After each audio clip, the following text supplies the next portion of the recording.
ideally in Pukeapocalypse, I want you to go play like 3 games in a session, end up with a shopping list of like little conversions you have to make, go back home again, go to the hobby table, cut the guy apart, be a bit more casual and punk with the fact that bits are a bit, janky and sticking off weird, because it's trying to be a game that's a bit more relaxed. You don't have to be perfect with the way that things look.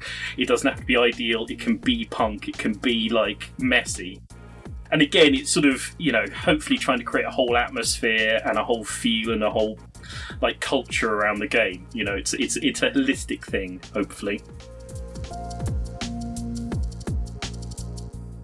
Welcome to Tabletop Talk, the podcast where I delve into the minds of tabletop gaming creatives. Join me as I uncover their creative process and inspirations. You are in the right place if you enjoy listening to thoughtful interviews with creative people. Hi, this is Wheels. And this is Maddie. We are just for fun, and when we're not making stupid videos and designing stupid games, we're listening to Tabletop Talk. Howdy friends, Craig here. My guest today is Glenn Ford. Glenn is a game designer who comes to the show through Mike Hutchison, a show regular. Glenn works with Mike on games, but recently had a miniature game published called Pukeapocalypse, and is currently crowdfunding another game, Borders and Black Flags. Glenn, I feel like you should have been on the show a long time ago. We're just now getting you on. Welcome to the third floor. Thank you very much. Good to be here. And I'm sure Mike warned you that I'm going to hit you with the one question that you get on every stupid podcast you've ever been a guest on, which is, at one point you knew nothing about tabletop gaming, and then it was put in front of you for the first time. Can you take me back there? Yeah, so sort of thinking this through, like, I guess my earliest introduction to the general hobby was picking up a set of fighting fantasy books. Very nice. When I was like really little and just sort of, just about learning to read, really, I guess. I remember my mum bought a set of them off of another couple of kids. And so I sort of consider myself an RPGer. And then at secondary school, the other kids interested in that kind of thing were into Warhammer. And very much sort of Hero Quest and Space Hulk were like my main introductions to that. And then obviously owning Space Hulk, started playing a Gene Stealer army in 40k. And then like the usual round of the Blood Bowl, Man of War is, back then, those sorts of things. So started into the hobby through that route generally. And Glenn, as you were playing these games, was it a situation where like there was always a main game and then you dabbled with other games, or were you just kind of jumping around and whatever Games Workshop was putting out at the time you picked up? So like as a kid, it was sort of mainly Blood Bowl. I remember a Mighty Empires campaign we played through one summer where all of the battles were fought with Warhammer Fantasy Battle, like on the tabletop, yeah, or Man of War if it was a sea battle, and that was one of these things that took months to. I think it's still set up in a barn somewhere in somebody's. Just waiting for you. one day we'll return and continue that. And then it was the usual, I guess, the usual sort of progression of growing up, like going to university, discovering girls and drink, and moving away from the tabletop hobby, and then sort of coming back to it when one of my friends said, "Hey, you remember when we couldn't afford basically anything? We're grown-ups now, we have grown-up paychecks. I can buy an entire army and like not particularly notice it denting the cash for that month." It's the greatest feeling ever when you realize it. Yeah, so I went through that. So I became quite a sort of serious Warhammer Fantasy Battle tournament player for quite a while.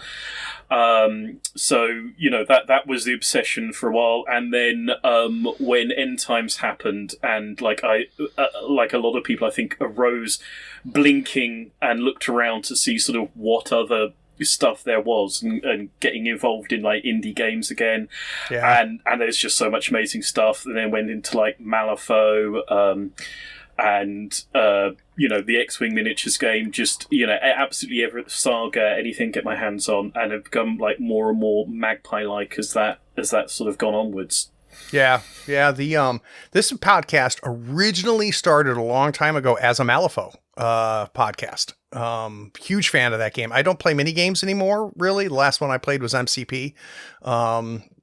But still have a very, very soft spot for everybody at Weird, and the game they make is very clever. And the new edition I'm hearing really, really good things about.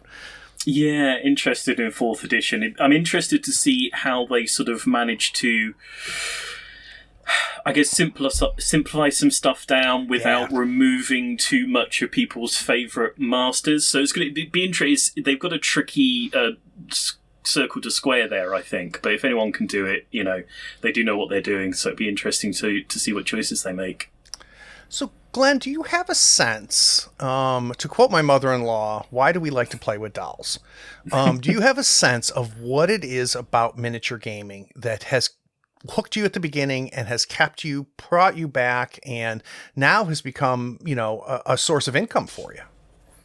Yeah, so I think myself and Mike wrote a game design book recently from CRC Press, and going through that and examining what a miniatures game is, or what a miniatures game is for me, I think sort of crystallized a lot of that. And there's something for me constantly magical about the real physical space of miniatures games. The fact that there's an infinite degree of distances between any two models that matter in play. Yeah, it's I say sometimes board games and Euro games are about sort of making you do quite inhuman things in order to provide entertainment. They're trying to get you to do things that a computer would be very, very good at indeed. Interesting. But because you're a human, it's a bit of a struggle. Whereas miniatures games are much closer to things like dexterity games in that they're asking you to do very human things, to judge lines of sight and distances and analog spaces and sort of non-discrete shapes. They're things that, again, machines really, really, really, really struggle with, whereas humans are extremely good at it. And so there's something very human about miniatures games for me, something very sort of relational and constantly fascinating, that it's about this very physical relationship on the tabletop, this very real, I say, very human thing that just keeps bringing me back to them and seeing what they can do, and seeing the different stories you can tell and the way that you can keep those shapes and spaces intriguing and pulling people back in again. I think that's the core of the thing that keeps me coming back to them over and over and over. So when I think about miniature games, I feel like there's really, it's 3 hobbies, right? So you've got the collecting piece, which is amazing. You've got the time away from the table piece, which might be building models, it might be list building, it might be painting, and then the actual play. And can you give me a nice sense of do you evenly love all 3? Do you tend to gravitate more to one or the other? I think I'm a bit of a sort of a rules analyst, and it's interesting. Myself and Mike work together quite often on games, and he loves miniatures and loves models, and I'm fascinated about sort of analysing the way that the machines go together. That said, every one of my Warhammer armies is extremely heavily converted up. Every single model is converted and tinkered with and twisted. And Mike sort of is closer to getting the thing out of the box, loving just assembling the Lego pieces of the model, and just being it's so satisfying that goes together just the way it should do. Whereas it's I'm looking at shelves of miniatures here, and there's not a thing on the shelf that hasn't been converted or messed around with in some way, shape, or form. I've got a set of Glamrock High Elves over there, and ice ogres, and the David Bowie elf army. There's a rank of Bowies in the Spearmen. So the reason the Spearmen could fight in more ranks is that they've got higher and higher platform shoes as the ranks go back.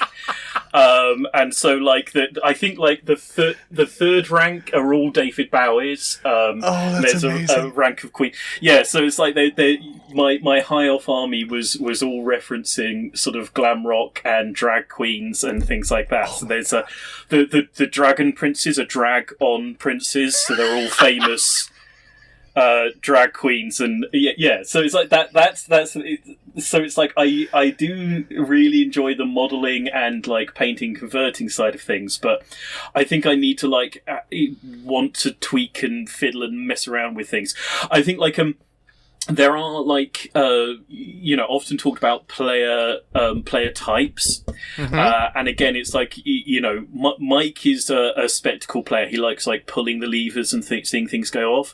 I'm very much sort of the sort of player that wants to express themselves through the list that you've built and the thing you've done, and I want things to be specific and unique. So it's like I love the hobby, but in a very specific sort of self-expressionist kind of a way. So hopefully all parts of the hobby, ideally. So, as somebody who makes rules, as somebody who sorts and works collaboratively to make games, how hard is it just to sit down and like play Malifaux? Someone else wrote the rules and you can just sit down and play it, or is your design brain constantly going and you're looking at the gears the entire time? So recently, myself and Mike have been playing the Warlord games 2000 AD miniatures games. We played the ABC Warriors set. I've got a little mongrel sitting on the shelf there that I've just painted up. So we were playing the ABC Warriors, and we played Strontium Dogs just before that. And it's like we quite often get together to play games, and there's usually like there's a point during the start of the game where it's like, well, this doesn't work and that doesn't work, and why did they do that? Let's change that. Let's do this way. Then there's like the middle of the game where I think it's like it's like watching a good movie when you're playing a good miniatures game. Even you can try and sit and analyze like Butch Cassidy and the Sundance Kid for the first like 5 minutes you're watching it.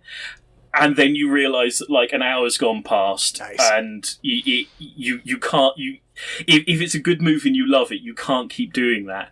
And so then there's a bit of just playing it and just doing it, and hopefully if it's a good game. It's like it's funny because like specifically the 2000 AD games we were playing, it's like we sort of rip them to shreds at the start of playing, and then like rip them to shreds after we finish playing, but then acknowledge but the game itself was a really good narrative experience. It's like those particular games are like that for some reason there's a whole bunch of stuff that kind of doesn't work, but the actual narrative experience of the game for the story that they are meant to be telling is actually really good. We had to say like that in many ways doesn't work, but it told an absolutely perfect story. And all the points like that it could have gone left or right would have told an equally viable and interesting story. So it's like, so that I think sort of trying to figure out why something that shouldn't work on paper does work when you play it through is something that we then have to really sort of stop and go, okay, it's important to figure that out, because when that sort of clicks in a game that you're designing, that's where the magic is. And so hopefully being able to like recreate that is a very important thing to figure out. Yeah, it's super interesting you say that, because that happens in many games with me. It also happens in RPGs with me. And one little bugaboo I have is, I run across people and they're like, hey, I just picked up Malifaux, and this little rule here like doesn't make sense to me, so we're going to change it. And my first question is always, have you played it yet? No, but I played a lot of miniature games. I'm like, why don't we play it first? And then decide. And that's the same thing in RPGs too. Like, and to your point, Glenn, like you have to see it in the context, not on the page. I'm a firm believer in that. Yeah, absolutely.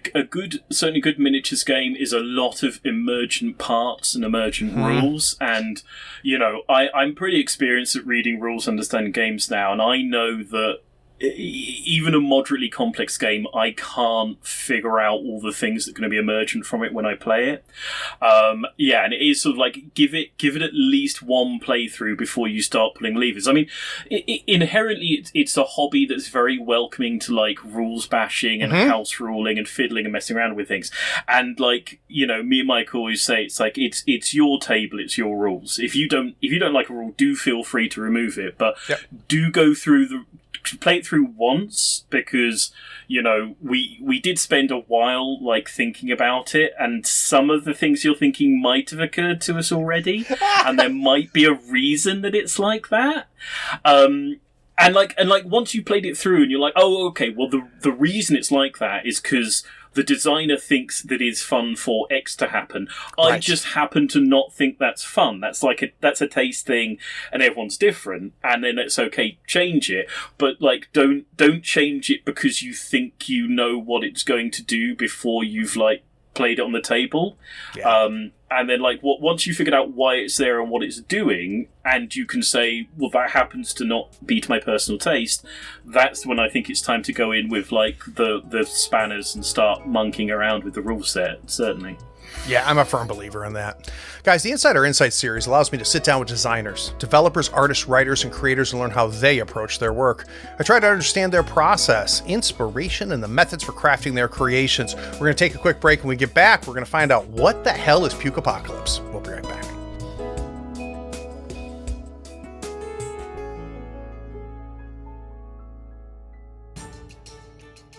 Attention all floor heads, gather round. I have a quest for you. You can simultaneously show your love for the show and embark on rewarding adventures. Head over to drivethrurpg.com, your one-stop shop for all things gaming. Whether you're looking for rulebooks, maps, art, or epic tales to enhance your gaming experience, it is that one-stop shop. Now, in the show notes, there's a unique affiliate link. Every one of your purchases directly supports Tabletop Talk if you use that link. It's like casting a powerful spell that helps us keep the podcast going strong. So next time you're itching for a new adventure, follow the affiliate link in our show notes or bookmark it now in your browser. It can be your portal to everything on DriveThruRPG. Now let's get back to the show, but please support the show by using that DriveThruRPG affiliate link next time you are shopping at the site.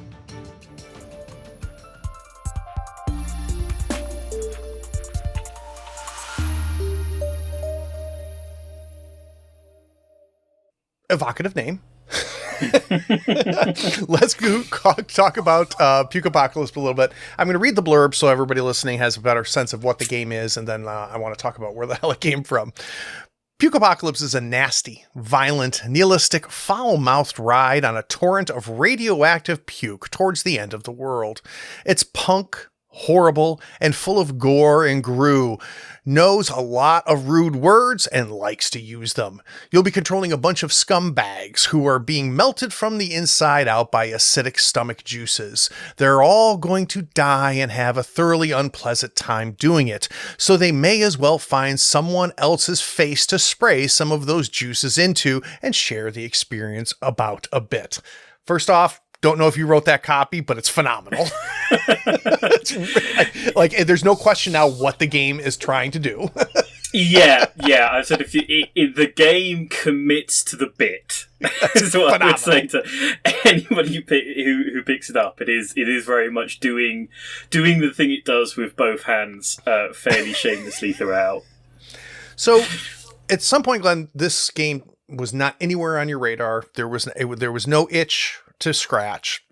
I want to go back to the first Acorn. Like, if we were to go, now knowing what the game is today, go backwards, where was the first little bit that ended up becoming Pukeapocalypse? So I guess the very, very first nugget of an idea was the fact that I don't like, I'll use the fancy term non-diegetic tokens in games. So for people who don't know the phrase, diegetic and non-diegetic are usually like used for movies.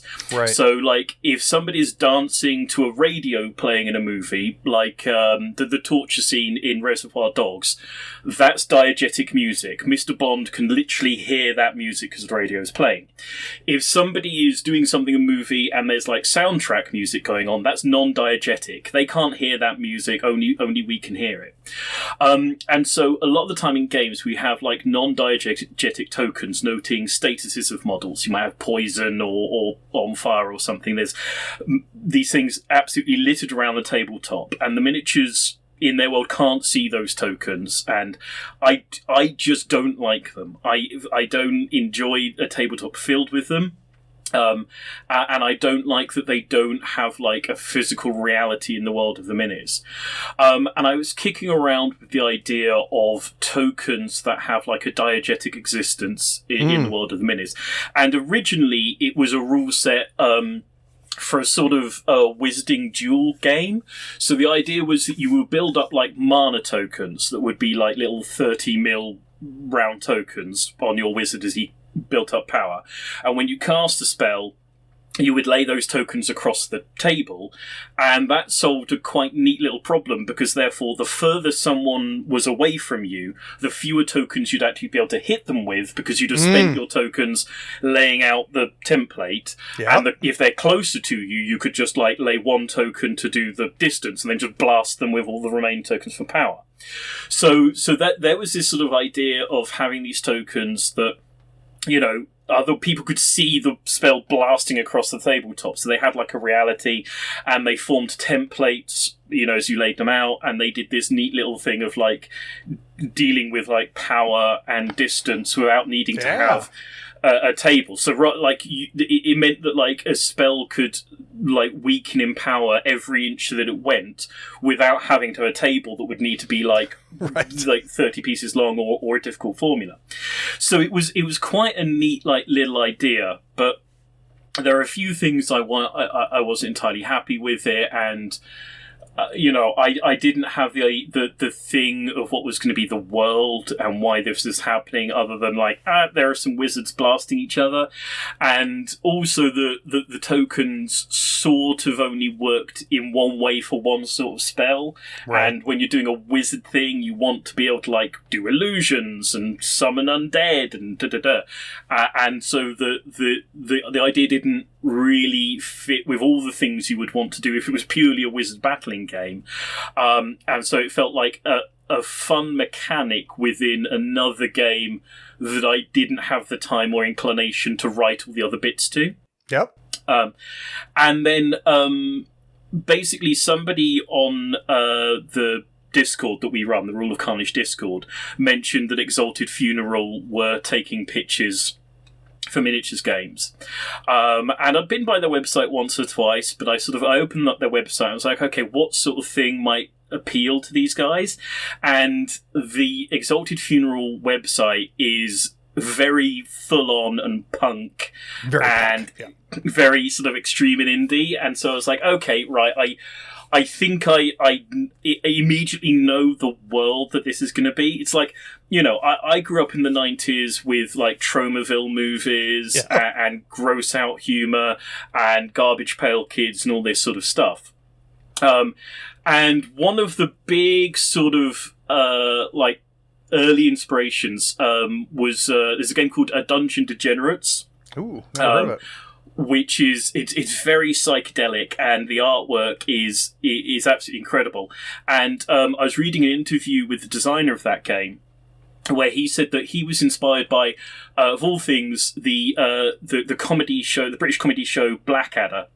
Oh, in nice. Series 1 of that, there is an episode called The Witch Smeller Pursuivant, and he just loved the idea of somebody who was a witch smeller, like the most rubbish ability. Like, you are stuck being able to smell witches. What do you do with your life when that is like like your special power? And so like in Dungeon Degenerates, the characters all have these really stupid, like odd abilities, and they're all outcasts and weirdos and oddballs. And I was very sort of inspired to sort of by that to start imagining like weird other abilities. And the thing that like stuck immediately into my head was the Puke Monk.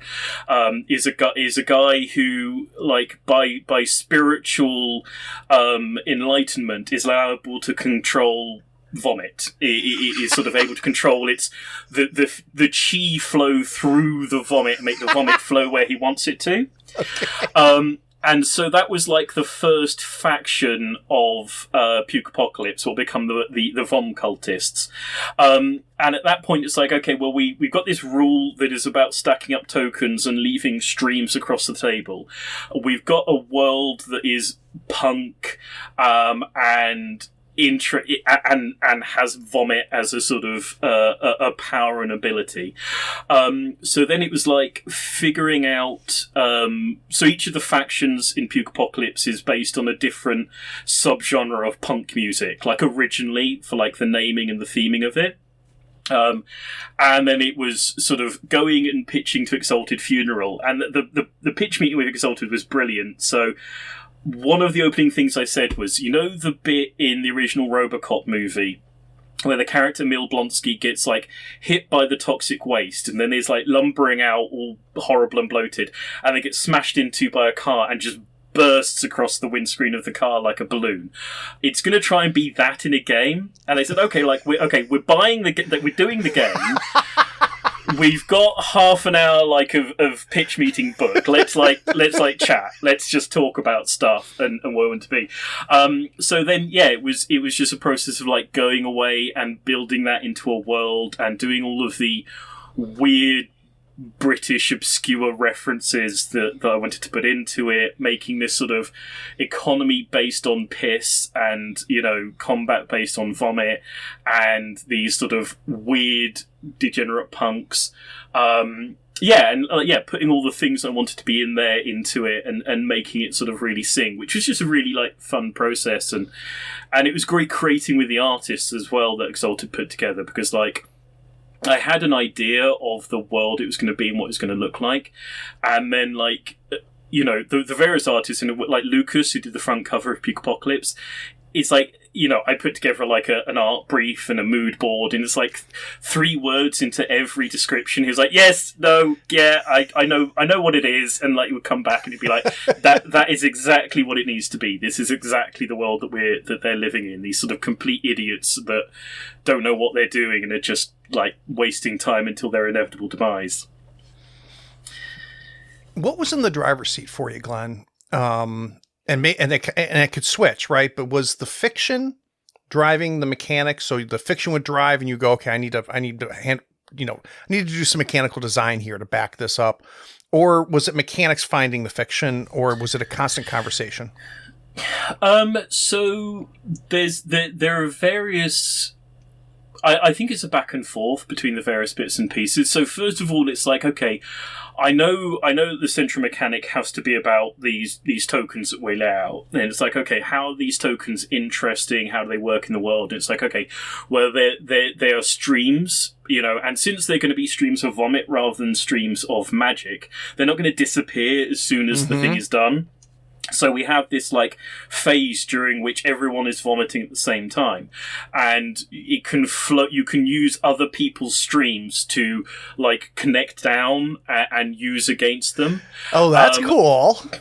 Yeah, so basically the rules of laying the tokens are that each token you lay has to either touch you, touch a token you laid this round, or touch a token that is connected to you by other tokens. Oh, that's cool. So if somebody pukes onto you, you can just take all your tokens and stack them straight onto them because they are now linked to you by the stream that they vomited at you. Right. And so that means that like laying a stream and like leaving it on the table is a potentially dangerous thing. But you then care about the order in which you're puking and like, can I leave a stream for one of my teammates to use in an interesting way? Yeah. And then that developed the point that so the faction powers revolve around the ability to remove your own tokens in various ways. So if you achieve a certain thing, if like when you hit somebody, you still have more tokens in your hand than they've got in their guts, you can, with one of the factions, you can take tokens back off again. One of the factions, if you circle somebody with a stream, then you can take tokens away. And so each of the factions then has a different set of ways that they manipulate the vomit tokens.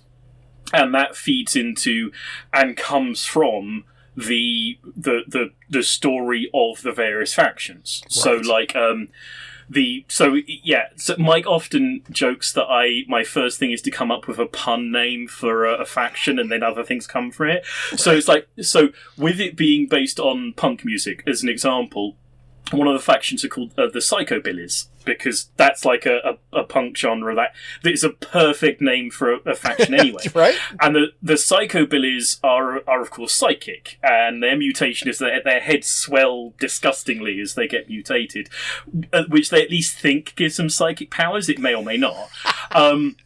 But so, because they've got like a psychic power, they have to do they have to like ring people with like bits of vomit, and then they can like remove all of the tokens that they want to on the table that aren't touching somebody, or like depending on their powers, they can use like vomit circles to teleport people around the table, and so they can do like particularly weird and unusual things. Whereas the vom cultists, the puke monks, they rely on having high levels of vomit within them to control the chi of their vom, and so their powers are about how many tokens you have stacked on you when you like start puking.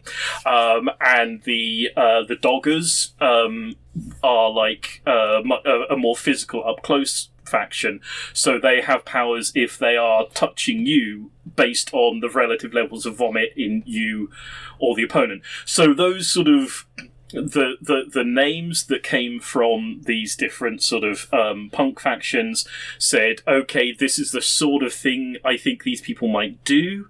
How does that work in relation to the laying down and manipulation of these tokens on the tabletop? And then that ends up being hopefully a sort of virtuous circle where it's like, okay, as I figure out more of the mechanics to explain what a dogger does and what a dogger is, I now know more about who they are and what the names of their abilities are. And then, like, there's a campaign system where advancement... Well, there's a few weird things about the advancement system, but one of them is the advancement is based on the specific things you do. So rather than just getting experience for playing a particular game, a dogger will get experience for being in contact with two other scumbags, at one point. Yep. Or using their special ability on more than one person during a particular game. So everybody's advancement experience gaining things are based on faction specific things you have to do. Right. And so that, those things sort of feed back into each other, and you have empty spaces around, like there needs to be 6 things that this guy needs to do in order to gain experience, and you don't necessarily know what those 6 things are until you know like what he can do. Mm-hmm. And it all sort of feeds back and forth into each other and stacks and grows, and that's a vague but general explanation of the inverted commas process. Yeah, no, that helps a ton. And listening to it, the one thing I wonder, because these are very asymmetric in a lot of ways, right? Even though the core mechanics are very similar, how they do things is very different, but faction to faction. And I'm always curious how much time and effort and sweat goes into balancing when you have that much asymmetry.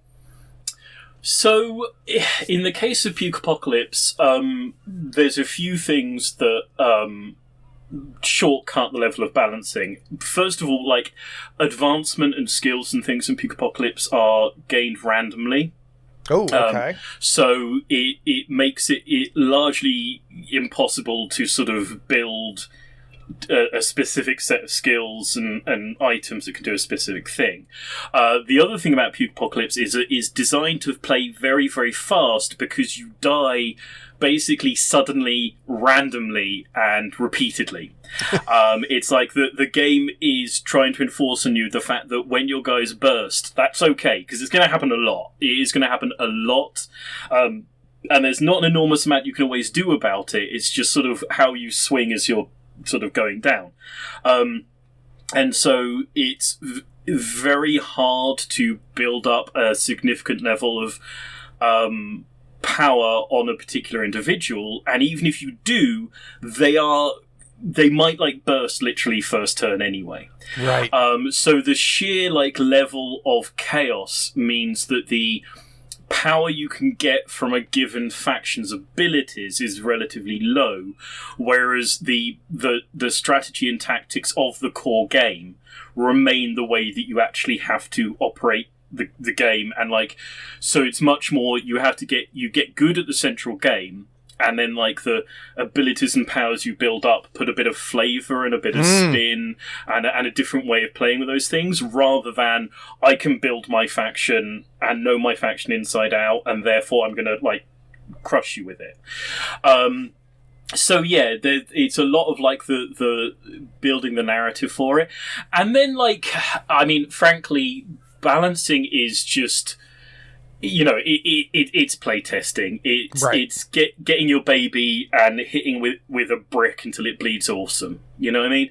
You sit there and you pound games like on a loop, and it's you can maths it to a certain degree, but ultimately it is just going, no, that's too good, no, that's not good enough, and tweaking and finding it, and like, there are various tricks about like overshooting early on so that you can like find a better band, but that is just I think frankly balancing is like the grind of games design. Because that is the thing where you're just sitting there playing like 9 games back to back until you hate every part of your game and never want to see it again, and don't know why anybody wants to play any game of any kind ever. But you and I also think like I'm a believer that you need to get sort of in the area for balancing a lot of the time. What does that mean? As in like, you don't want like a whole faction or a whole set of things to be complete and total garbage, and you don't want something that's run away like massively more powerful. But if some things are a bit more situational and some things are like have a higher utility and are more often useful, that I think is kind of okay. I'm not a believer that you have to balance things within an inch of their life. Right. I think that like things will find to a degree their own like their own medium, and I'm a big believer that like there's a lot of different player types out there. Like with Gaslands, when we went back to do Gaslands Refueled, and I wanted to do the team that ended up being Maxine, and Mike was like, well, I mean, this team is really hard to use, and it is like, unless you manage to hit a really specific set of like chained events, it is just not as powerful as the other teams. Mm-hmm. And my point was, yeah, but we've got like 12 factions, and there's somebody out there who absolutely wants to take that team that is 90% of the time weaker than everybody else and 10% of the time the best thing on the table. And not for like the first 3 or the first 6 factions, but when we get to like faction 10, it's okay putting in these guys who are... to every like to be fair, if you're trying to balance things to within an inch of their life so that every team is as viable as every other team in every way, don't put that team in there, because they're just not. And the Maxine team just isn't as easy to play and as always viable and as always useful as all the other teams. But when you are trying to appeal to a range of different people, I know the people who are going to go for the Maxine team and are only ever going to play that team, and let's put a thing in for them. And there are people who complain about it because it's like, well, this just isn't as viable a team, and there are people who are like, no, It is the best team in there. You're an idiot if you don't play it. This is the normal miniature game discourse. Well, it's like not every part of every game needs to be for every player. Right. As long as you've got like 3 or 4 things that are for the vast majority of people and work and make them happy. You can have things that are a bit more like out there and weird. I think like being balanced under is a lot more forgiving, obviously, than being balanced over. Yep. You can have like one faction that is most of the time weaker than everything else, but you can't have one faction that is most of the time more powerful than everything else. So like I said, there's a bunch of things you can do to, if you must have unbalance, you can have unbalance in a way that like doesn't break the game and will appeal to a specific player. It's like I sometimes think it was like a scatter plot where there's like fun and powerful is fine, weak and not powerful is fine, not powerful and not fun is fine. Fun and powerful is fine. Fun and not powerful is fine. It's powerful and not fun that is the only thing you really need to balance out of the game. Yeah. That is the only real problem sector. Interesting. And as long as you like squash that, everything else will be kind of okay. Will find its fans, and find its players. So yeah, it's a process, but it's one you can shortcut through at various points. So as you're playtesting this, Glenn, I would imagine there's phases where you're making big moves, right? So you do a playtest, you're like, well, this is broken as shit, and this is not working the way I wrote it, so I need to really make some large changes and large moves. And then slowly, I would imagine, starts to then becoming more sanding down corners and just little tweaks here and there. Did you have a sense of when you stopped making those big moves, when you knew like, okay, this thing is close? There's a couple little tweaks here. Do you remember that moment? Like, what was the last big move that transitioned you to that next mode of design?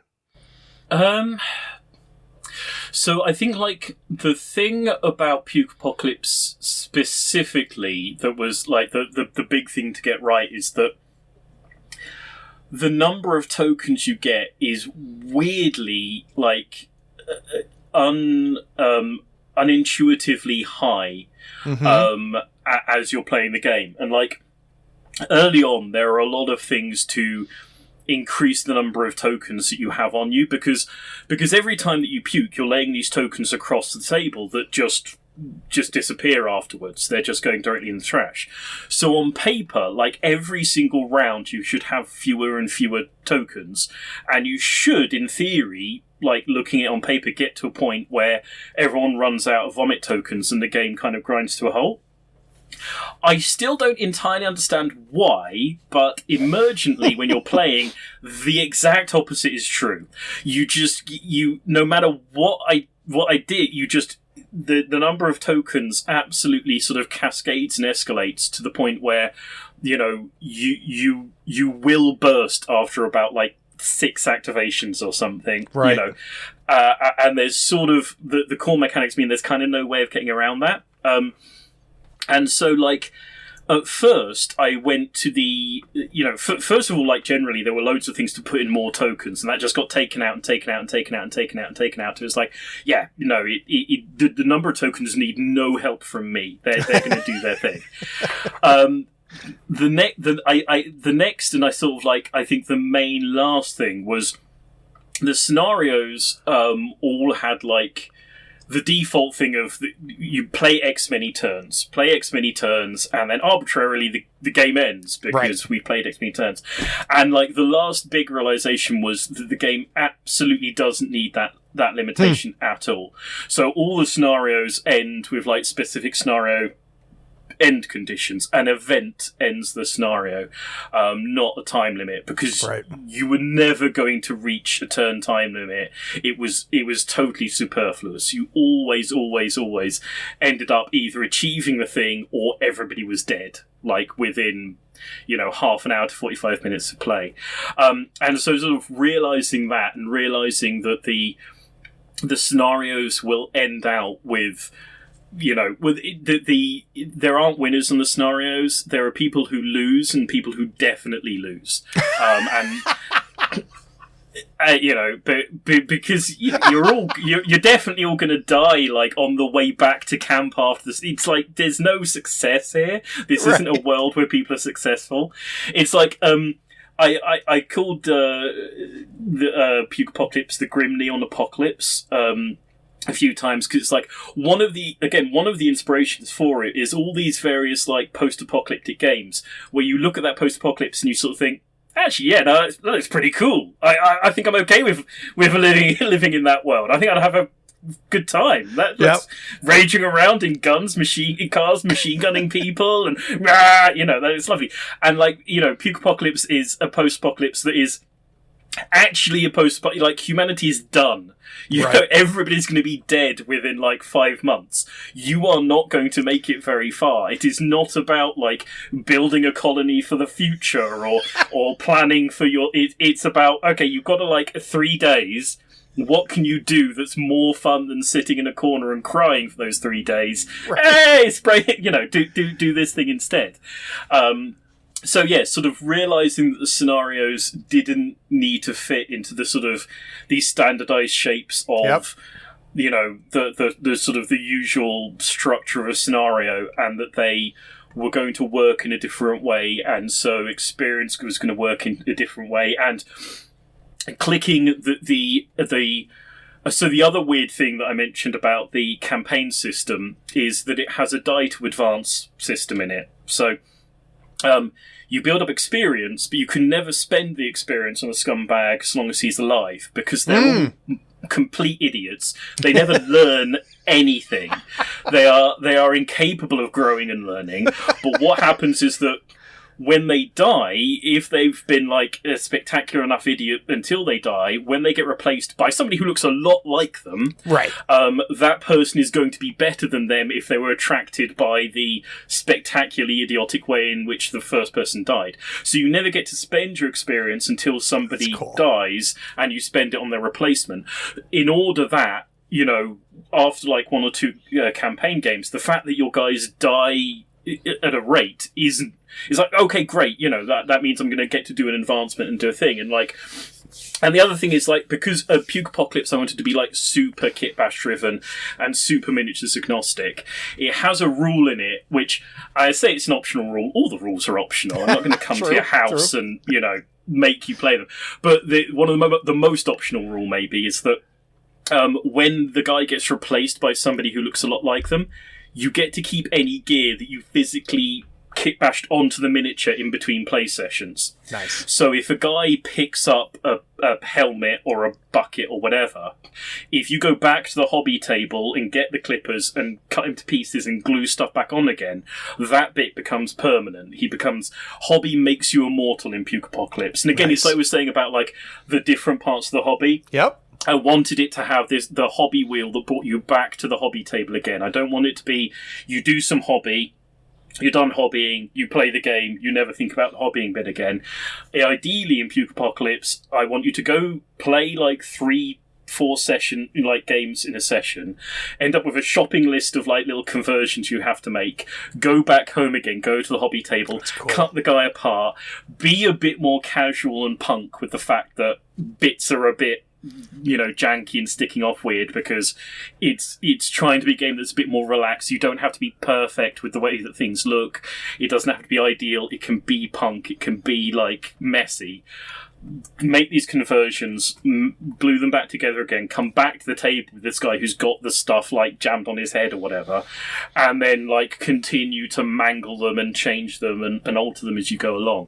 So like those are the things that sort of, again, it's about realising it sucks that your stuff dies a lot, but it doesn't if when you die you get something for it. Right. People are going to wonder, oh, just a minute, I have to spend ages kit bashing this guy and he dies, so I meant to get like a new guy and kit bash that? That kind of sucks. It's like, no, you're going to do some more kit bashing, but it's going to be kind of the same guy, like his cousin twice removed, and the kit bashing is going to give you on-table in-game rewards for you having done it. You are going to get paid out by becoming more powerful if you went back and got the clippers out and the glue and did some hobby. And the game cares if you do hobby, and it cares about you like mangling your miniatures and doing it, and hopefully that ties into the spirit of the game, right, and the idea of the punk feel of it, and again, it's sort of, you know, hopefully trying to create a whole atmosphere and a whole feel and a whole like culture around the game. You know, it's a holistic thing, hopefully. What's fascinating to me too, Glenn, is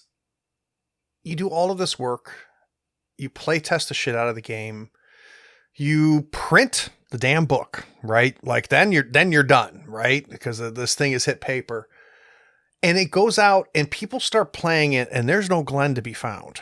I'm interested to hear what came back to you. So as the game was out in the wild, is there anything you heard that surprised you? Things that people found in the game or found by playing the game that were like, that I didn't see that.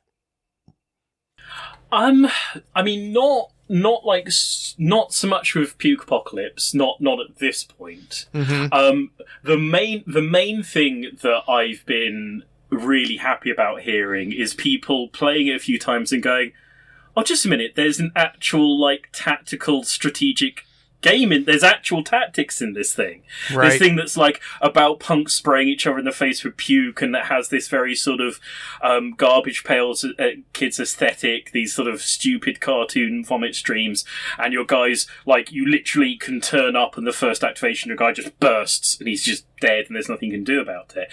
And people going like, okay, behind all this weirdness, behind all this like chaos and stupidity, I suddenly realised on game 3, oh, no, just a minute, there's a real crunchy like underskeleton of the game in there, you know, which I was wondering if anybody was going to particularly notice that, or if it was only going to be like, this is a sort of, because it is a stupid beer and pretzels narrative-y kind of a game, but, you know, I was talking to a guy at UKGE that I was sort of showing the game to, and he was like, "Oh, you know, like I think it was the Die to Advanced Mechanic," and he was like, "Oh wow, that's a really interesting thing to put in." And it's like, you know, I'm still the guy who wrote a textbook on like miniatures game design. I am still the like obsessive rules tinkering, right, you know, guy who wants a clockwork machine to click together in exactly the right way, yep, and how exactly the right things like pop out of it. I'm doing it in this thing that is like personified chaos, but yep, in the end, I still can't do it without there being this like neat mechanical thing underneath it all. Like I say, that the core idea is about the mechanical interest of building templates physically on the tabletop.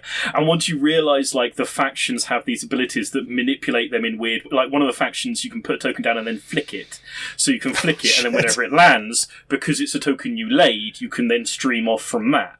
And so it's like, you know, these are things that are about, like, going, okay, what all the things I can do with these tokens that are interesting and unusual? How do they work when they go off of buildings? How do they work when they go around, you know, those sorts of things. So it's like people finding that there's that sort of steely core underneath it has been like the most gratifying thing so far, I think. Like, I mean, you know, obviously a lot of it is people reacting to the completely deranged aesthetic, and like there's been a lot of like kit bashing and building, and somebody like built a table where all the buildings are covered with like comic books, like decoupage, the whole thing, with, like kids comic books.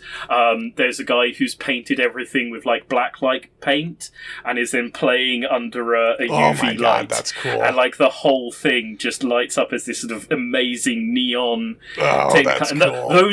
Those are the things I absolutely love. And it's like, for me, like, going through the process, the thing that I most enjoyed was handing the world to the artists, because I'm not an artist. I really can't draw. And seeing them come back and give me, like, the visuals of the world, and I knew the references, and I knew the world, and I knew the neon nature of it, but it's every time anybody comes back with their interpretation of what the various gangs look like, what the buildings look like, who they are, and how they fit into that world. That's the thing that keeps sort of coming back and being rewarding, going like, yeah, I didn't necessarily know that that's what those guys looked like, but they do look like that. They absolutely definitely do. You know, you've absolutely sort of, you know, nailed it. But it's, yeah, so those have been the things, those are always the things I like. I think I find most rewarding and enjoyable is seeing like people, you know, just play around in the sandpit that you've given them, and start having fun with the pieces, and coming back to you to show you the world that they've built in your universe. Yeah, you've built the instrument. It's really interesting to hear different people playing it, right? And what kind of music comes out of that. Guys, we're going to take a break. When we get back from this break, we're going to talk about a slightly newer game. In fact, a game that when this episode is coming out, you can click the link and back it. We're going to talk about Borders and Black Flags. We'll be right back.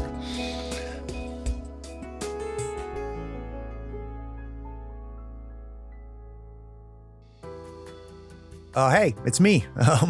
I'm interrupting this episode, and I hope you're enjoying it, and I bet you're anxious to hear the rest. But before we jump back, I need a favor. Do you know someone who might enjoy this episode? Can you shoot them a quick message or maybe even send them a link to it? Listeners sharing this podcast was the primary reason we almost doubled our audience last year. Also, would you like to see and hear these games in action? Go to the Third Floor Wars YouTube channel and Twitch stream. Our actual plays combine compelling role-playing, character-driven action, and system tutorials. We create great stories while lifting the hood and showcasing the game mechanics. Links to both are in the show notes. Okay, last thing, and I mean it.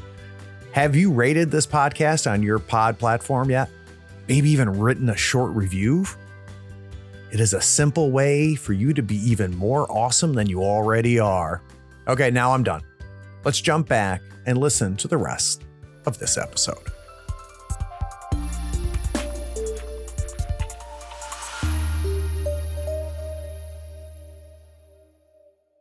Borders and Black Flags. Now, this is a far less evocative, nausea-inducing description, because Borders and Black Flags is a piratical skirmish game of shifting decks and deadly seas. That gives me a small sense of what it is. Before we talk about where this came from, can you build that out for me a little bit more, Glenn? Give me a sense of what this game really is. So yeah, Borders and Black Flags is about boarding actions at sea between pirate crews. And the central thing that we'll probably end up talking about a fair bit is because it's a boarding action on a ship at sea, the deck is moving during combat. It's pitching backwards and forwards, and that movement is often going to be more deadly to you than the cutlasses and muskets of your opponent. So we discovered with Pukeapocalypse that you had this idea, right? This fact that we wanted, if there's going to be tokens on the table, those tokens are going to exist for the models. Those tokens are going to represent something within this fictional world. And that's what then became the game, right? Was that core idea. Was there a core idea here too that launched this?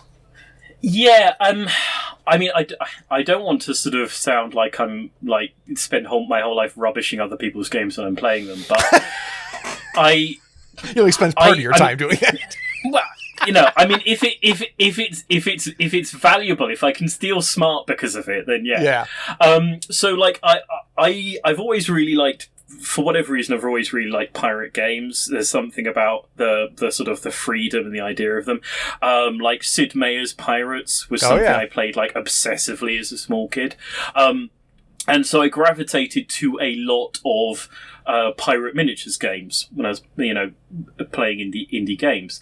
And I'm not going to sort of name names, but the thing that perpetually disappointed me was that what they was a skirmish game where everyone was wearing a pirate hat. You call a particular rule, yard arms and, Avast Mahati, and now you've got a pirate game. Right. And I was like, this doesn't feel like a particular pirate game, other than like, you know, people are dressed as pirates and they've got piratey names and piratey named abilities. Other than that, if I took off all of that set dressing, it would just be another skirmish game. Yep. And that disappointed me and made me unhappy. And when that happens, I tend to go away and try and figure out how I would do it so that wasn't true. And I was watching I think it's the Stars series, Black Sails. I have not. I've heard that's excellent. I have not watched it. Did you enjoy it? Yes, I really liked it. It's a sort of like extremely gritty reimagining kind of a prequel to Treasure Island in some ways. So it turns out like you keep seeing characters and they're named, you know, both from the characters in Treasure Island, and then some of the characters are actual like real world pirates. Got it. Name for them. And it's extremely brutal, like incredibly violent and savage. And like in one of the first episodes, there is a fight on a ship at sea, and it's incredibly brutal, but also like incredibly sudden and unfair, because it's like it's an incredibly compacted space, which is a working world. It's like fighting in the middle of a really small factory where there's like loads of unsecured stuff and things are swinging around, and there's stuff that has to be like heavy and unsecured, and there are people just getting like obliterated by cannons that are like rolling across the deck and smashed to pieces by yardarms, and it sort of feels like this is just a completely chaotic environment that's incredibly like savage and brutal and vicious. And also, there's an old PS2 game called Cold Fear, which is a survival horror game set on a shipping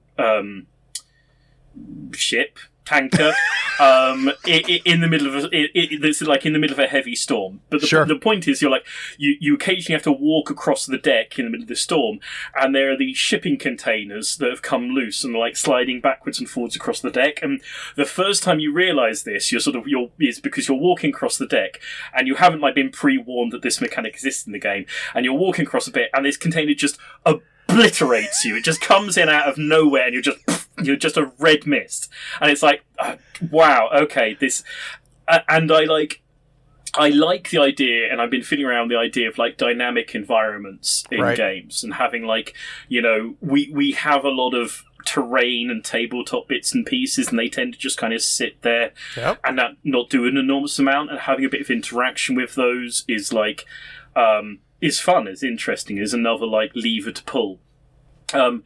And so Boards and Black Flags is, okay, let's have a game where the fact that you're on a deck that is going to like pitch backwards and forwards during combat is an extremely significant and interesting part of the game.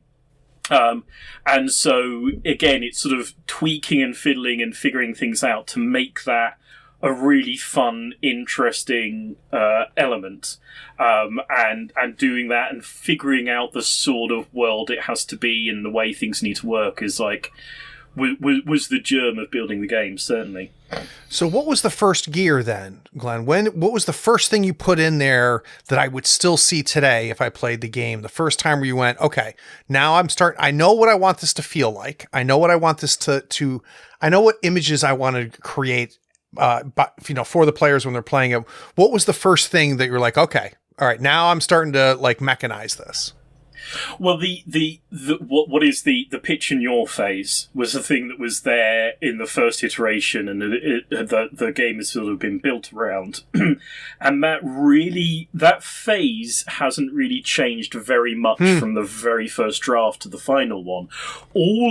Pretty much every single thing around it has changed, right? Because it's a game about making that phase work and be interesting and like mechanically emergently enjoyable. Mm-hmm. So what the pitch in your phase is simply at the end of each round, the deck is going to shift either to the starboard or the port side, the left or right. Everything that isn't nailed down will slide towards that side of the deck. And that's going to be like heavy crates, pieces of debris, any crew members that aren't on their feet. And if the sea is particularly high, some crew members that are on their feet. Mm-hmm. And like if you get hit by a large sliding crate, you're just off, you're gone. And if you go over the edge of the ship, you're gone again. And that happening was there right from the get-go.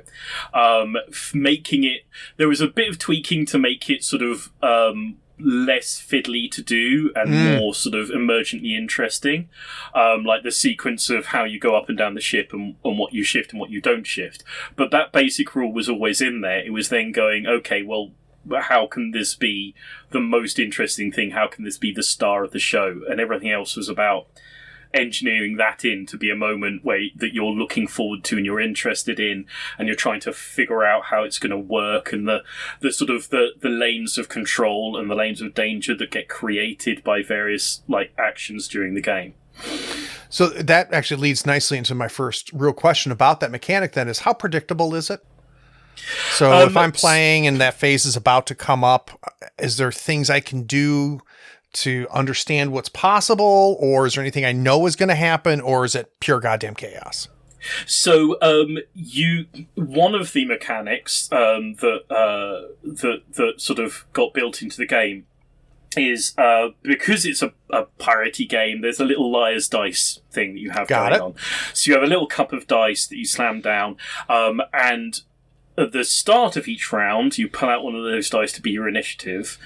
In the middle of the round, you can use those dice to essentially cheat other dice that you've rolled. Similar to like cheating cards in Malifaux. Yep. Only you can lie about the value of the dice, and you have a little mini bluffing game. Okay.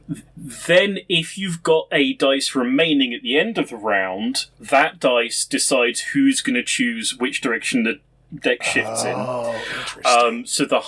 So whoever's got the highest remaining dice, if any, chooses which direction the deck's going to shift in. If the dice match, or if you both have 0 dice, the deck hits an oxeye, which is the shipping term for the opposite of the eye of a storm. So it's like the most powerful part of the storm. So if you match dice, you get a very, very violent and random shift. But otherwise, the person who gets the highest dice chooses the direction and the violence of the shift. So it's largely controllable, depending like what dice you have available and how you manage your resources. There is a slim chance that it's going to be chaotic, and you can actually manage that slim chance depending on like if you can read your opponent. How important is it to them that they're going to control the swell, so they're going to save a 6 for that, and therefore if you also save the 6, you can remove that control by making it this very chaotic shift.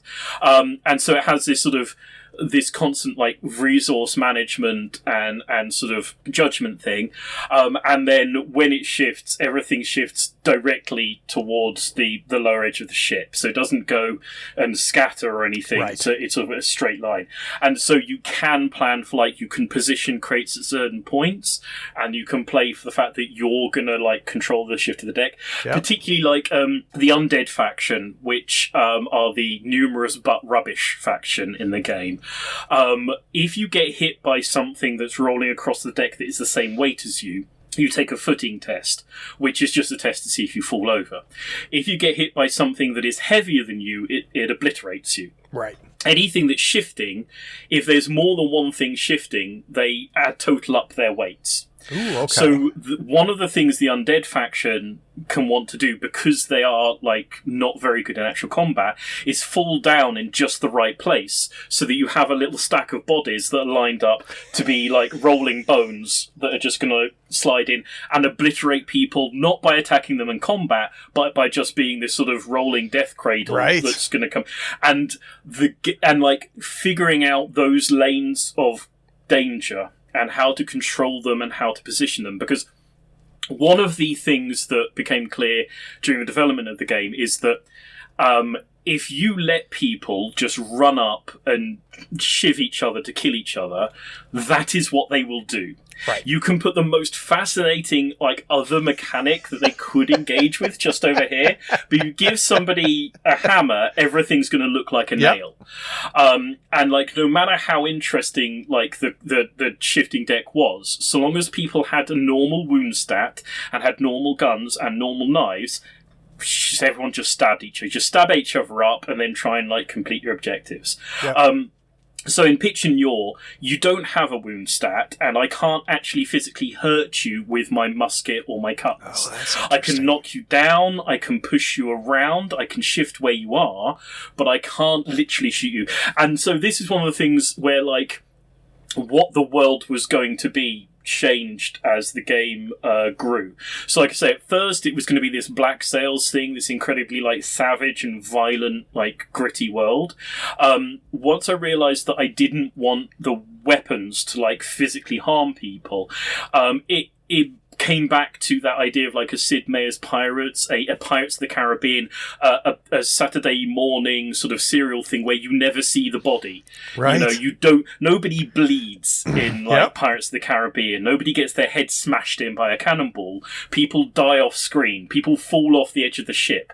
People, there's, in the later iteration of Sid Meier's Pirates, when you're fighting, like, a really high grade pirate and you defeat him in a duel, you don't stab him through the chest, he surrenders, and then, like, a big crate swings in on a yardarm and knocks him over the edge of the ship and you never see him again.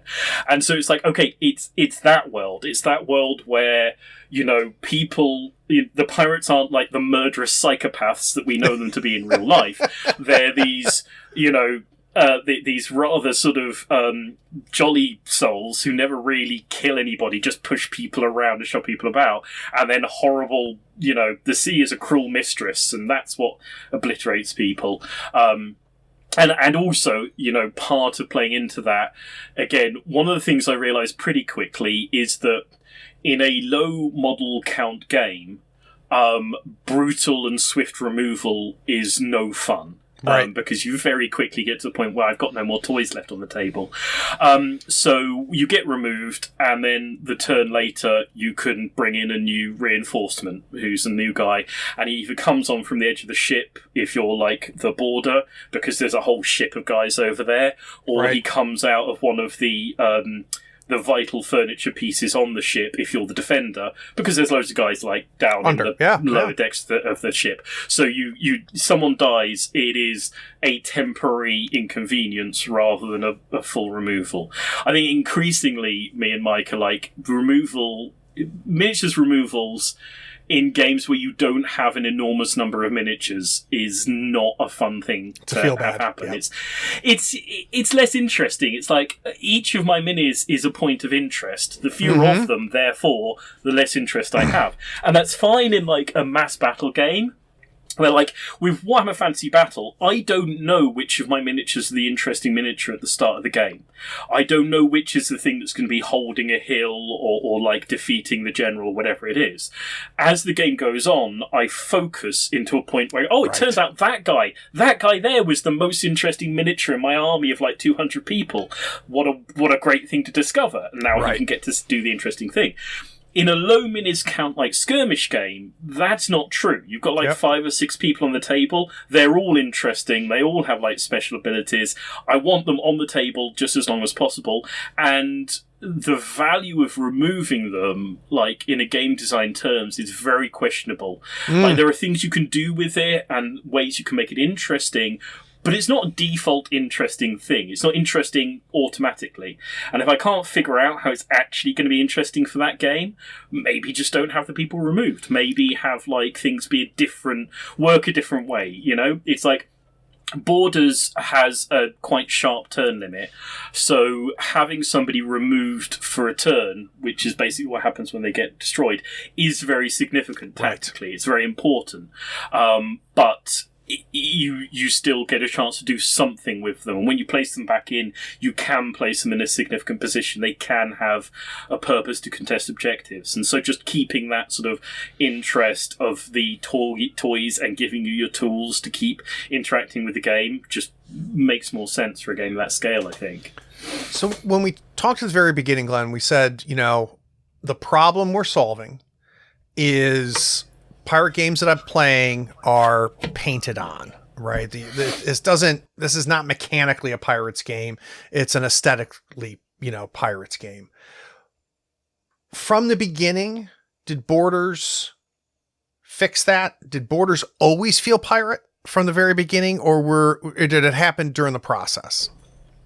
I mean, certainly, immediately that central phase, the pitch and yaw phase, immediately made it feel like you were in the environment of a ship.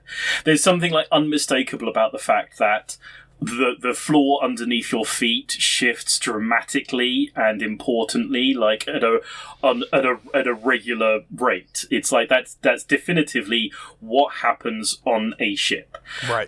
And so immediately it was okay, well this is definitively a game that is happening on a ship, and then the character of it being a pirate game as opposed to you could have a COIN game that's on a tanker that's been hijacked by terrorists. That comes from figuring it out that it's this Saturday morning serial version of pirates. Figuring out that it's when you get hit by a musket ball, you get blown back 5 feet rather than having your head explode. And then again figuring out the factions and the things that they do that are. And so those are the places where it's okay, it's definitely a game on a ship at sea. It's definitely, because of the way that the weapons work, a game that's a Saturday morning serial kind of a world. Yep. And now it's okay, and the factions are going to do these things that are going to say, well, it's a Saturday morning serial on a ship at sea, about pirates or people in the world of sails. So one of the factions, the Sea Queens, their ability is about being able to basically sort of jump from mast to mast because they are swinging in the rigging, and they have a lot of movement abilities, and that's sort of the classic thing of Jack Sparrow grabbing a rope and then letting loose a counterweight and going flying across the ship, and it's okay, that is a thing that I can easily picture being to do with swinging across yard arms and grabbing crates, and they are that kind of Errol Flynn swashbuckly kind of a pirate, because that's what they do. They grab I was going to say chandelier, but there aren't going to be any of those on their pirate ship. I know what you're saying. They grab a rope, they swing around. Yep. That very much tells you the sort of swashbuckly kind of a world that they're living in. And then again, each of the factions tells you a little bit about this world of the pirates, the sort of sailors, the sort of pirate ship that you're on. And so those are the things, I think it's often it's a layered thing. I think because Minutes games are so emergent and so many pieces come together that you have to build up layers of the world that you're in. It's okay, this generally is the sort of place we're in because these are the core mechanics of the game, and then these are the verbs of what you can do in that world that sort of places that general world into a more specific location, and then there are the dots on the I's and the crosses of the T's that are things like the characters and the names of the world, and that last coat of paint is hopefully going over. I guess it's the difference between you build a miniature and it looks fundamentally like what it is going to look like, and then you paint it and you make it look more like what it's going to look like. What you don't hopefully do is get a block, just square plastic, and then paint the entire miniature onto the top of that block of square plastic, so it does look from a distance like the guy that you're representing, and then you pick it up and go, this is just a block. This isn't a miniature. This is just a block of square plastic that you painted a guy onto. What's wrong with you? So hopefully it's the coat of paint and the names and the titles and the fluff do have to be there, but for me, they have to like integrate into a set of turning cogs and a set of mechanics that supports them and gives them a place to like shine and show off what they do. I don't want it to just be a generic game. It's like one of the things that Mike and I did whilst writing the textbook is we put together a program that you can connect to on the Planet Smash website where you click a button and it gives you a perfectly serviceable skirmish game. Totally like unique. It just it pops out all of the generic rules and that game will literally work. You could literally play it. Yeah. It's a playable game. Don't make your game that for the love of all that's holy. You know, don't take that thing and then put names on it and go, well, there's a functioning game, you know? And part of the point of us doing that is to say, like, you know, look, I know that sometimes when you're designing a miniatures game, you're doing it off in a corner and you don't talk to anybody. It's really hard making a wheel from scratch. It's really difficult. Making an even, perfectly shaped wheel that's going to like sustain weight and work is really difficult. Don't do it. Don't go off and do it, and then come forth and go, look, this is an amazing. It's like the wheel is an amazing invention. It is incredibly important. It is really hard to make one if you haven't like seen other people do it. But that doesn't mean it's something you should attempt. Right.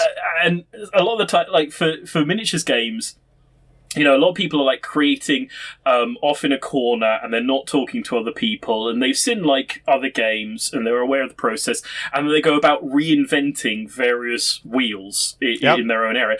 And it's one of the things, like, it's why we're like building the Rule of Carnage Discord community where there's like, you know, invested people who want to look at your new game and want to talk about their game and will talk to you about your design and go like, you know, okay, well, that's interesting, but there are 10 games that do that. Right. What's the extra hook and the extra twist?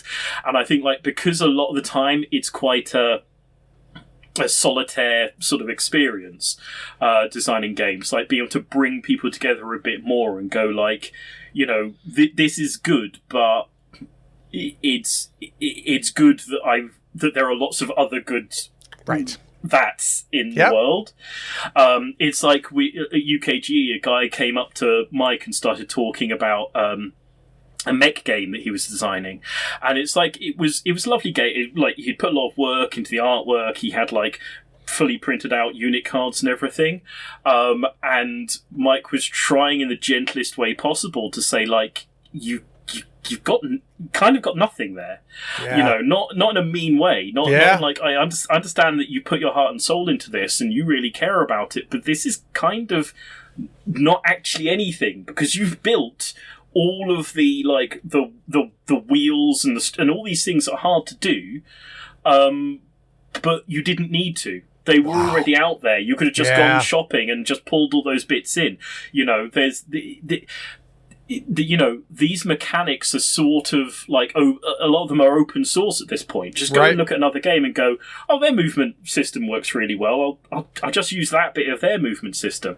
It's like, at this point, I've read so many rule sets that the first stage of any skirmish game is just like, slot in a movement, slot in a combat, slot in a shoot. Okay, there's the structure. That's, you know, that those are all pre-existing building blocks. Now let's figure out what makes this thing sing. What made it worth bothering to do that, you know? So when we were talking about Pukeapocalypse, we talked about the conversation between the fiction and the mechanics, right? And how it's a back and forth, and it's certain times one is in the driver's seat and what's the other. I'm picking up, Glenn, another piece here, which is a conversation between the mechanics and the factions. How often are you have the core game and you build the factions around that core game? How often do the faction building come back to the core game again and make changes to the core game? Does that make sense? Like, are you ever designing a faction going, oh wait, I need to change the game now and update the game based off of that?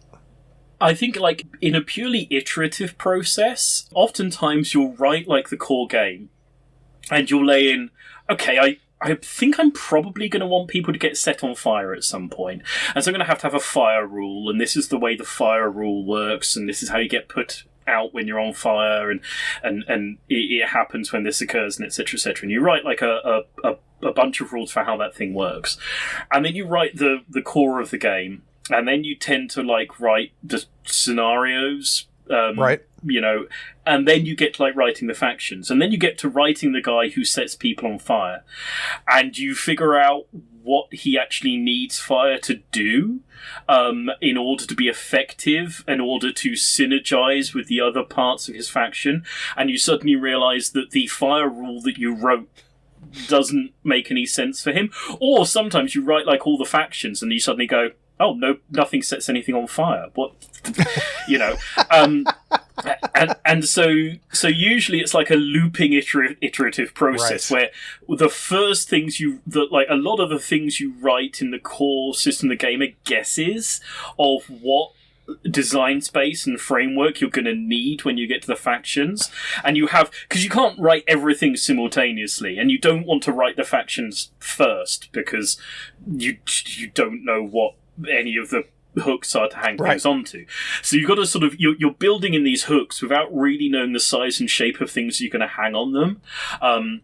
So every time you write this core thing, and then you write the factions, and you go, oh, nothing in the shooting section works anymore, so I've got to go back again and I've got to rewrite like the shooting rules, and then you go, oh, okay, that particular thing that I wanted that faction to do, it's just an absolute pain to like have people go through. I don't want people to have to like experience that, so you go back in and you rewrite what that faction does. Now you know, okay, I want them to like have a gravity power. Okay, so we go back in and we explain how pushing and pulling and dragging works, and you go, well, look, if I'm pushing things for one power in one faction, that other faction, they had a thing that implied so you go, so like the iterative process ends up being like a loop on that. So I think every like miniature skirmish game, you have to go through that loop. So the faction is always going to inform like what you need the rules to do, and the rules are going to inform what the faction can do. And so you tweak them back and forth until you find like a balance where the factions are able to do all the things that you wanted them to do, and the rules support them doing that. And then you go, okay, that's enough of that. Any twiddly bits that don't have support are just going to have to go in the bin for now. So yeah, that process is always there. The thing with like Boards and Black Flags is, I knew that I was intending to take it to Kickstarter, and I wanted to be able to provide miniatures to people. It's a miniatures agnostic game, but I want to give people the option. So I went through, you know, and hunted out some STLs from creators that had like vendor options on them. And so part of the faction writing in that particular game was going, okay, well, what does this dude look like he probably does? I've got the STL, I've got the mini. I know roughly I want this faction to be like tech pirates, and this faction to be like swashbuckly pirates, and this faction to be undead pirates. But I've got like an undead pirate that's got like a guy on piggybacking him, another skeleton piggybacking him. He probably does something weird. Let's figure out what having a second skeleton in your back does when you come towards somebody. So a certain amount of the faction writing for that game was like going through the various models and going, okay, well, I've got to have something unique that this guy does, and I've got to explain why this guy is carrying that particular weapon, and well, there's only one guy in this set of models that has a gun, so let's make a rifleman a particular sort of thing. So a certain amount of that is, it's like, I'm a big believer as an indie designer, it's my job to like design my way out of problems, because that's the thing I can like most easily tweak. That's what I do, you know. I don't sculpt miniatures. I don't like make those sorts of things. My job is to find the pre-existing bits like that and then build the game around it, because that's the thing I have power over. That's the thing that I am good at tweaking and twisting and making fit the structure and the shape that I want to. So the factions in Boards and Black Flags are very much like, okay, let's figure out what this particular miniature does. Why is this dude so big? Why is this guy, you know, look like he's sitting down, or whatever it happens to be. So yeah, it's like, I mean, faction design was like the first thing I did with Mike was, aside from bugging him with like more playtesting like feedback than he really wanted, was because I was the hardcore tournament player. I was coming in and going, you can't have that faction do that, look what I can do with it, you can't have this thing do that. And so like building out the factions and figuring out what the factions did was like one of the first like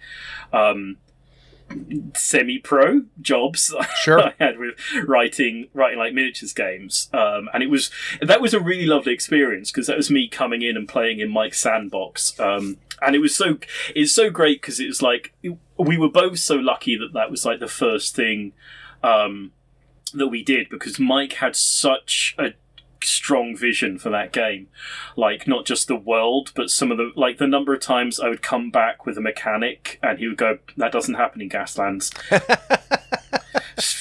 It just doesn't. And I say, oh, all right, fair enough, I'll try and figure out a new way for that to work. And like very early on he had like, you know, a lot of the ideas of that's not a Gaslands mechanic, that's not a Gaslands rule. And that's why that game ended up being such a strong, sort of clear vision of the game. Yeah. And I think we were both very lucky that was if the first thing that we'd done was Billion Suns, I don't think either of us would be doing this anymore, to be honest. That's funny. Even though I think Billion Suns is a fucking brilliant game. That's always it's funny because like I have like RPGs, like I'm like, yeah, but have you heard of this? And they're like, no. And it's like, it's my gift, right? Billion Suns is my miniature gift that I give to so many people. I'm like, oh, you like minigames? Have you looked at Billion Suns yet? And they're like, no. And I start telling them about it. They're like, holy shit. And I'm like, I know. I love it very, very dearly. But that game comes at you with knives when you first start playing it. It's like it does something that no other minis game does, but it requires you to pass through a fine mesh sieve before it will let you do it. You know what I mean? And I love it. And it's like I say to people at conventions all the time, look, you know, I'm not going to pretend to you that the first 2 or 3 games aren't going to be painful, because they are. But once you get to the 3rd or 4th game, there is nothing like a Billions, genuinely. And and it's like, I know a lot of people would sort of say that about games they worked on, but it's just like, sometimes to its detriment for a lot of people, there is nothing like it. Nothing that does what it does. The scale and the scope and the sheer insanity of the things it is trying to do and the way it does them. There's really not a lot out there like it. It was the difficult second album, and it's like it remains something extreme. It remains a game very, very close to my heart. It's interesting because Mike's like working on the next edition, and a lot of his thoughts are about like the onboarding process for people and like finding a way to get people into it more gently. And it's like I feel like there's going to be an old guard, because like there's going to be like the original thing's still going to be in there, and you can go to that version. And then there's going to be like a bunch of stuff going, okay, for all the normal sane people out there, here's like here's a bunch of like training wheels and helpers. And I know there's going to be like an old guard who are just like, that is for the weak, the weak and the fool. This is the true experience. Why are you smoking filtered cigarettes, you fool? Pain will make you strong. So Glenn, we've talked about the life cycle of 2 of your games now, and really how we go from nothing to something to done. For you as a designer, there's got to be parts of that life cycle that's your kink, that you just love, parts of that life cycle that you have to do, but it's not what you look forward to. Can you give me a sense of both of those extremes? So in this life cycles that we've talked about, where are you like your face hurts, you're smiling and grinning and giggling to yourself so much. And then the other part where you're like, okay, I got to pay the bills. I've got to sit down. I've got to do this administrative version of design. What are those extremes for you? I suppose like as a tinkerer and engineer of like games rules, the things that bring me like real joy are the moments when you just a rule is just perfectly elegantly does like 5 things, and like it's like that bit where you've got like a jigsaw puzzle and you just drop the piece right in there, and it's just it's like occasionally, you know, you write like, it's a weird little thing, but sometimes you write like keywords because you need to contain like a lot of information in a single word. You need to repeat it a lot, and every now and again you get to write a sentence which is like basically 3 keywords, and that sentence does like 10 paragraphs of stuff that the player like should intuitively understand. And like you can put that sentence in at a point where you have initiated them into the mysteries of the game, and they reach that point and they read that sentence and they go, yes. and those moments, it's like I also do like card games and things like that, and there's a deck building game that I did on Kickstarter a while ago, which is very much my sort of loving tribute to various deck building mechanics and things. And I was running it at a convention, and there's a guy playing it with his wife, and like after about 5 minutes, he sort of went, "Ah, I saw what you did there." I was like, oh, okay. And then like about 10 or 15 minutes later, he goes, no, I really saw, I've actually seen what you did there now. I now know that I didn't know before. I was as a baby.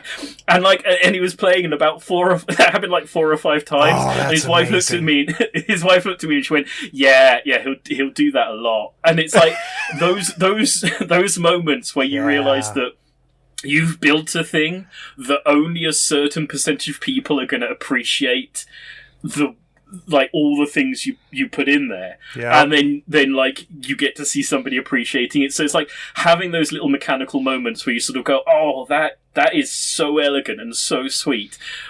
Somebody somewhere one day will read that and go, oh yeah, so yes, God, the rules officially. I so get this. God, I so get this. So what do you hate? Or not hate, or like the least? I mean, it feels like a cop-out to say it, because I think like almost every game designer will say this, but it is playtesting. I mean... But it sounded like you had joy in that. That's interesting. I don't think I anticipated that answer. Why? Well, you have there are bits in playtesting where the game is singing and it's hitting, and you go, it's doing what I want it to. Those moments happen after like a month of either sitting there staring at a bunch of pieces on the table going, why won't you be game? Or playing like every faction and every permutation just like on a loop and going, yes, this does what I expected it to. Okay, yeah, no, none of these things are unreasonable or overpowered. Yes, the processes are happening and the things are working. And the playtesting is like 90% of the time it's checking your answers like at the end of an exam. It's like, I'm pretty sure that this does what I think it will do. I'm pretty certain, certainly after I've iterated a few times. But I can't like just rely on the sheer weight of brain behind it. I'm gonna have to put it on a table and push it around. Because there are those moments where you push something, you suddenly go, oh no, just a minute, I thought that I wrote that thing was going to be over there and it's not over there anymore, and I just forgot because I can't hold the entire physical existence of the game in my brain all at once. So you have to do it because, like, incredibly obvious things on the tabletop just don't become obvious until you'll physically look at them and you go, oh, crap, yeah, no, I have to not do that. So you have to work all of the switches of the machine, and you have to pull all of the levers. And it's like, you'll have like 3 straight days of doing nothing but playing your game on a loop, where literally everything that happens is exactly what you knew was going to happen. Right. Which is satisfying. It's nice that like it didn't all fall to pieces, but it is stuff you already knew, but you still had to do. Yeah. Sometimes you do it and you're like, oh my god, I'm so fucking clever. This is just like, wow, look at what I did. This is brilliant. How smart I am.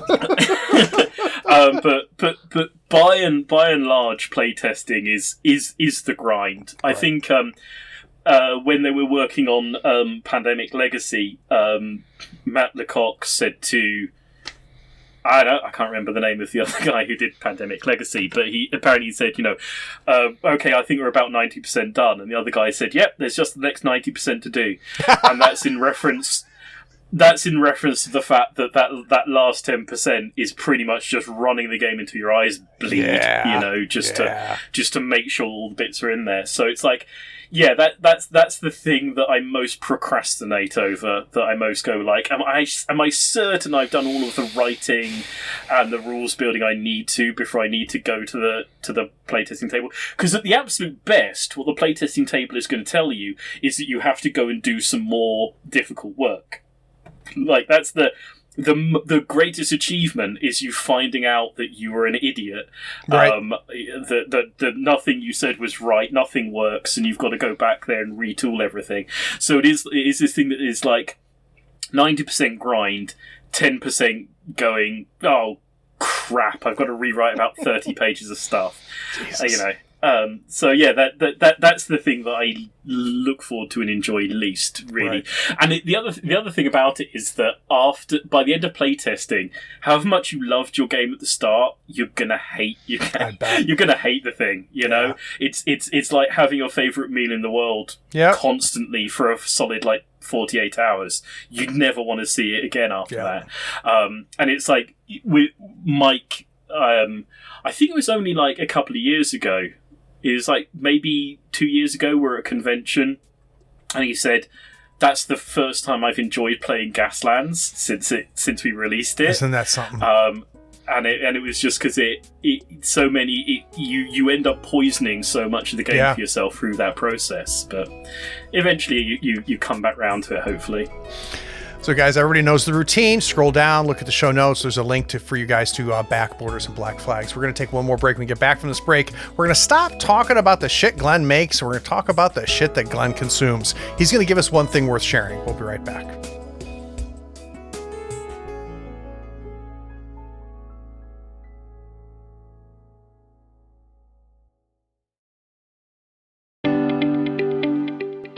This is the part of many podcasts where someone comes on, interrupts the show, and explains that you should consider paying for the content that you're listening to right now for free. That pitchman explains by giving $1 or more a month, you not only support the show, but you allow the show to grow and improve.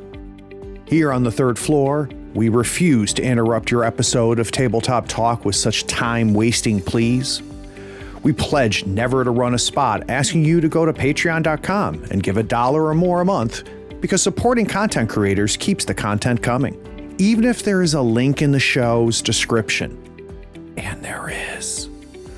We don't ask you to click it and become a patron. We don't waste time rambling about the benefits like early access to episodes, getting episodes without ad breaks like this, or even getting a chance to play in one of Craig's RPG sessions. Anyway, enjoy this episode knowing Tabletop Talk, despite being supported by its patrons, won't engage in such blatant appeals for support.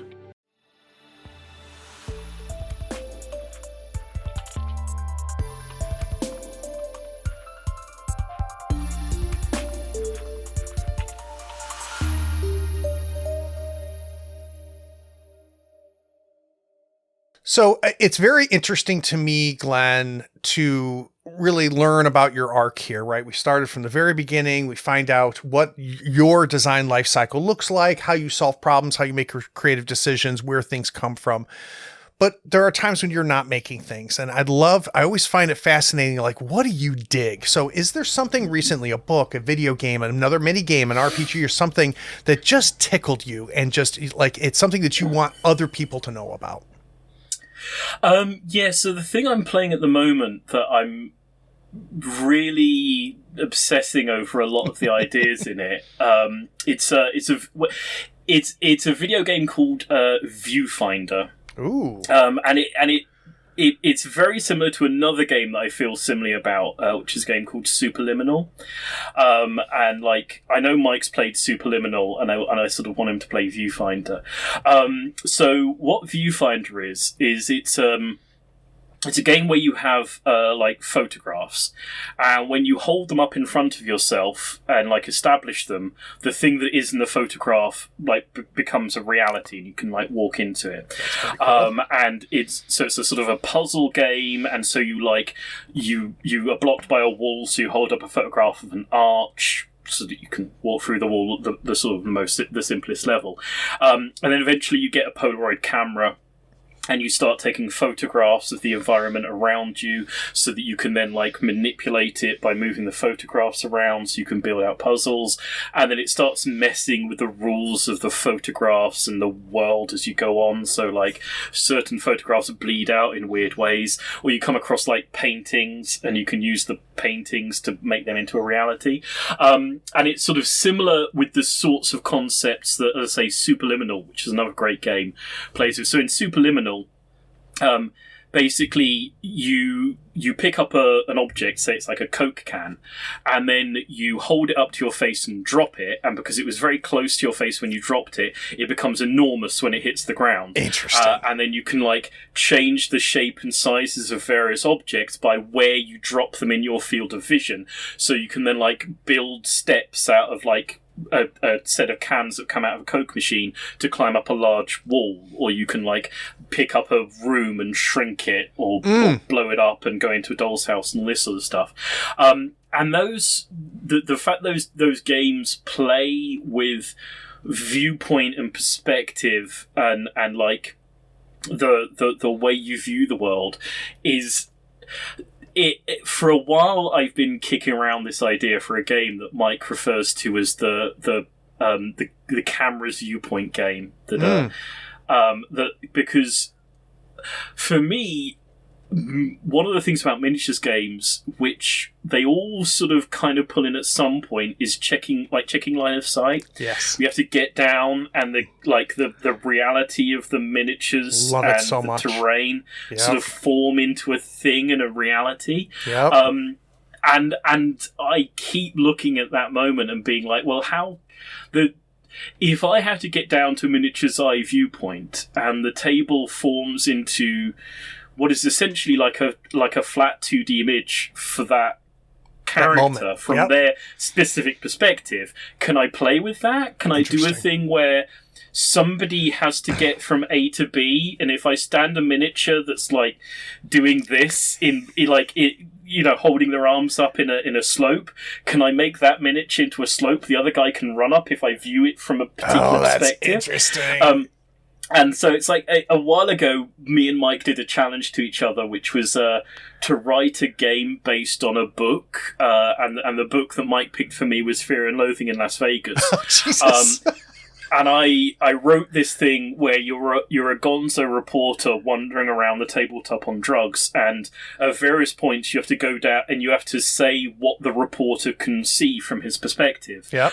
But he can see everything that he could see. So if I'm playing in this room and you're stood on the other side of the table, this guy who is out of his mind on drugs can see a massive being looming in the background, stood in front of a shelf of books of inconceivable size. Yeah. And, the miniatures can presumably see all of the world around them if they don't. Not just the 4x4. Not just the playing surface. Yeah. If it's some gonzo reporter who's hallucinating wildly, presumably he can see everything. And so it's like those games have been getting me back to this idea of like, I really want to do this thing that plays with the perspective of the miniatures and the viewfinder viewpoint and the way that can work weirdly. Yeah. Because those are the sorts of things that I'm really, really, really interested in minis games. As I said at the start, that's sort of the physicality and the humanity of it. And I want to... Again, one of the things that me and Mike say repeatedly is like, I feel like miniatures games have been missing their... I don't want to call it like renaissance, but like... RPGs started off about being a bunch of murder hobos who go down into a dungeon, stab up some people and rob them.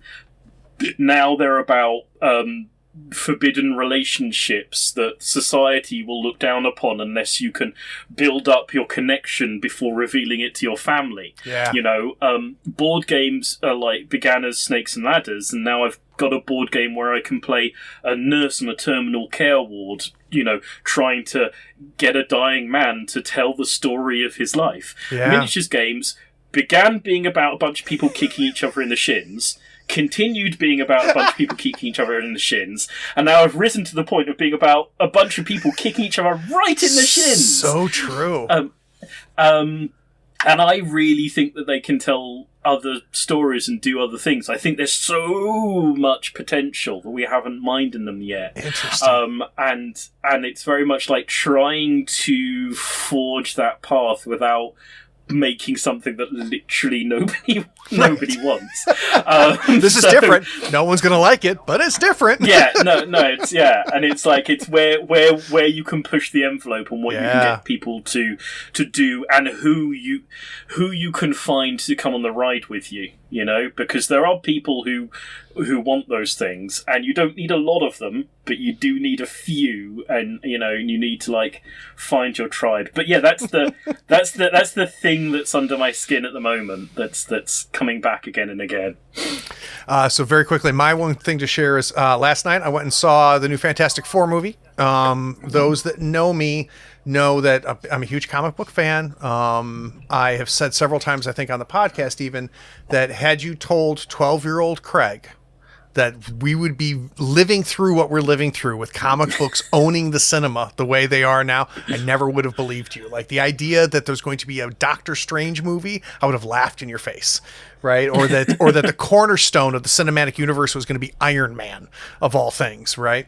But through all of that, Fantastic Four was my first superhero comic and has always been my favorite. Always been my favorite. Superhero stories, team, everything. So I was going into the theater, Glenn, yesterday with every reason to fail. It was literally impossible for this movie to be good enough for me, right? And it did pretty damn well. I walked into it with some conceits that I just said I have to accept these things. And that's one, that it's not going to be my Fantastic Four, right? I have my favorite Reed Richards, my favorite Sue Storm, my favorite relationships. I've got to let that go because this is another artist that's taking that material and doing something with it, which is what they should do, right? And I knew as soon as Pedro Pascal was cast as Reed Richards, that wasn't going to be my Reed Richards, right? I have that otherwise it'd be a terrible casting, right? But I ended up really liking Pedro's Mr. Fantastic. I did. I liked his Reed Richards. I liked all of them. I really did, and none of them were exactly who my Fantastic Four, but the writing was good. I can't believe I saw Galactus on the screen with his goofy ass helmet, and it still was great. It all worked for me, and it dealt with and it did a good job dealing with stuff that I think are cornerstones. The focus was the family, right? The focus was Sue Storm, who I think is the centerpiece of the Fantastic Four, and where everything has gone wrong is not getting Sue Storm right. And they got Sue Storm right.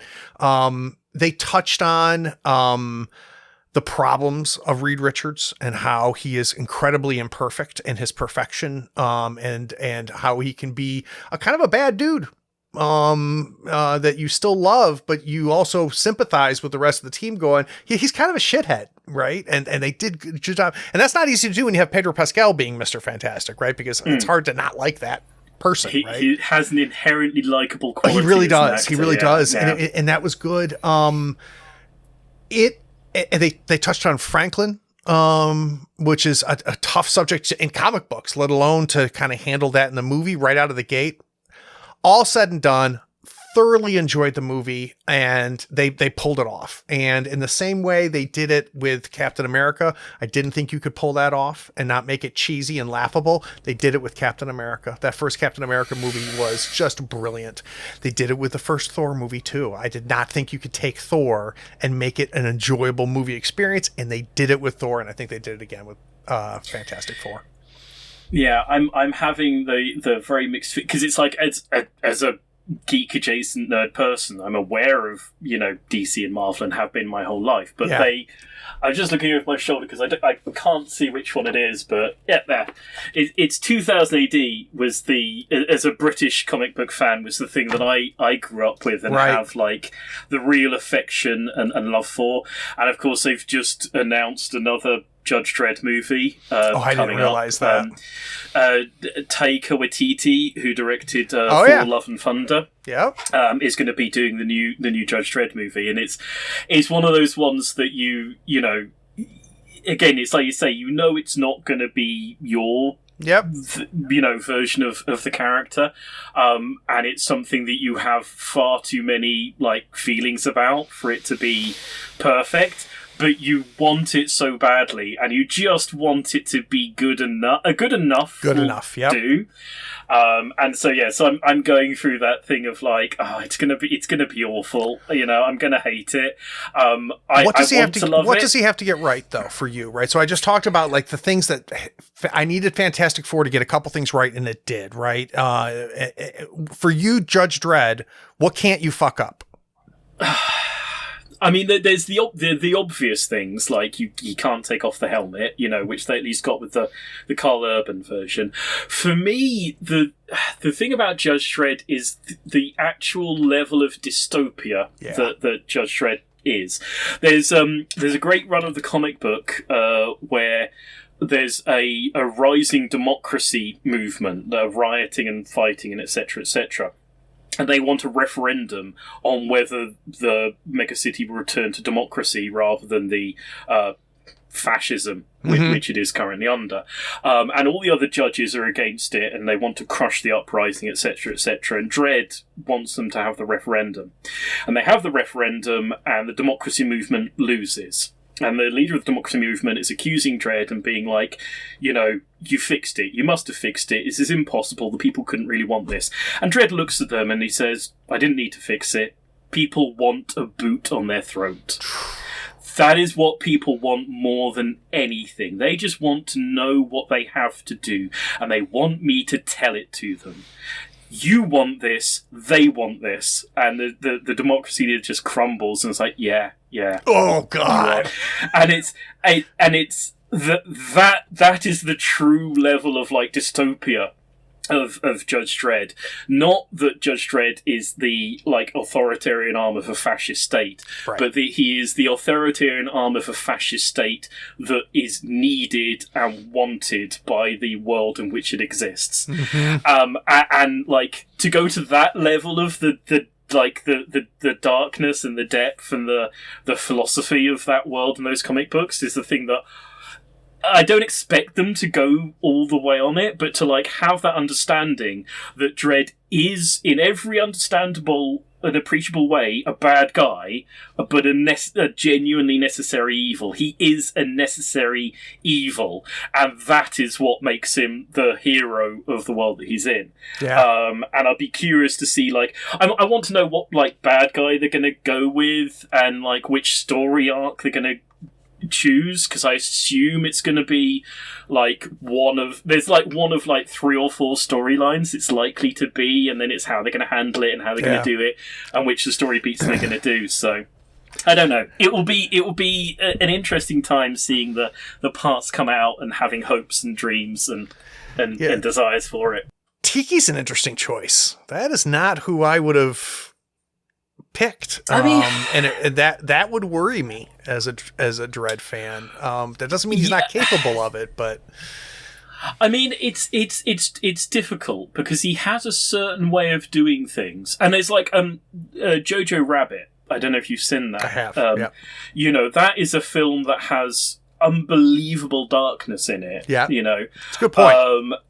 And like he has that capacity to have like a genuinely dark world, and people that you next to ridiculousness, and people that you hate and love at the same time. It's like in that movie, there's the Nazi officer who you realize is gay and is going to go off to and that is somebody who's both a Nazi officer who you end up sympathizing with, and your heart goes out, and it's like that's a line that if you can play that in a Dredd movie, that's where it could work. Really good point. If he goes down the path of the overly silly thing that he can do, it's going to be. But if he brings the spirit of Jojo Rabbit to it, I could see him pulling it off. I don't know. Who's going to show tough up? Because it's like. Yeah, it's like sometimes it's the left field director's fault. It's like Thor having Kenneth Branagh direct Thor was nobody was like, well, that's your like route one choice. of course, Kenneth Branagh. And he made that thing work because he gave it the gravitas. A world that unironically had a Shakespearean understanding to it, and in retrospect, it had to be somebody who knew the world, 100%. The Shakespearean texture to the world. So clever people are trying to do a good job on some of these things, and I'm crossing my fingers that they know better. I like your optimism. I know that there's a world in which it goes completely south. We all watched the Stallone. Well, I watched the Stallone Dredd. The Carl Urban Dredd, I think, was good and had a lot of stuff going for it. And, fingers crossed that the world of comic books now, comic book movies, has a maturity and a sort of an acceptance that there's a mature audience behind it to do something that isn't just an action movie. Because the Carl Urban version was a perfectly good action movie Dredd. Sometimes Dredd is an action movie comic book, and it was a fine version of that. And if it's just the action movie Dredd and the Carl Urban version rather than the Stallone version, I'll take that. But hopefully it'll go that other route, and like I say, it'll have that Jojo Rabbit darkness to Waititi. I completely forgot about Jojo Rabbit. So hats off on you thinking about that, because you're 100% right, and it kind of changes my perspective on his choice. Because, I agree with you. He might be the guy. Yeah, I mean, if he can make you genuinely sympathize for a Nazi, then he is the guy for Dredd, because that's what you need to do with Dredd. So we'll see how it pans out. Like I say, I choose to be optimistic about things. I love it. So Glenn, there's a lot of really fun things to do on a Sunday afternoon, like playtesting, but you decided to spend it with me, and I really appreciate it. Great. It's been good fun. Very much enjoyed it. I'll be playing Frosthaven this evening, so I will be getting my hobby in anyway. So good. Hey, for those of you listening, guess what? You made it. This is the end of the interview, and you listened to the whole damn thing, and I appreciate that. And do me a favor, if you got enough spoons, take care of yourself. If you got a few extra, take care of somebody else too. Take care.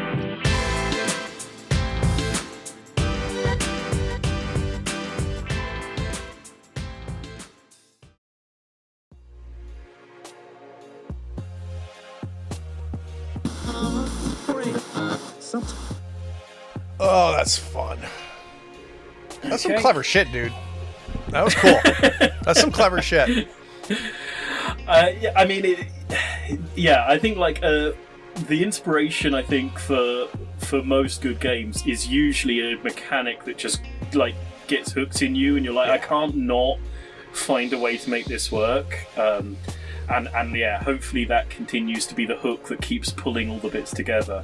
Like I say, with Pukeapocalypse, it's this dumbass game, but that central mechanic is just so pretty and so neat and elegant that it's like, that will kind of carry anything. That's really cool. All right, I'll bring us back.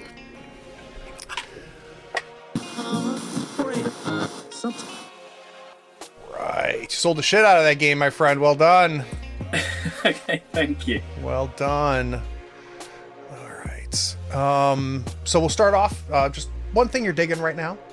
We'll talk about it and talk about why. I'll ask you some questions about it. I'll talk about one thing that's worth sharing for me, and we'll wrap up in what has become like a 4-hour interview for you because you showed up because we misinterpreted the time. You'll be free to go. So another 15 minutes if that's all right. You good? Yeah, no problem. Hope I'm not like going on too long on stuff. So. No, again, that's not your job. Your job is to do exactly what you did. My job is to make sure that we are interesting, and we've done that. This has been a phenomenal interview, man. All right, I'll bring us back.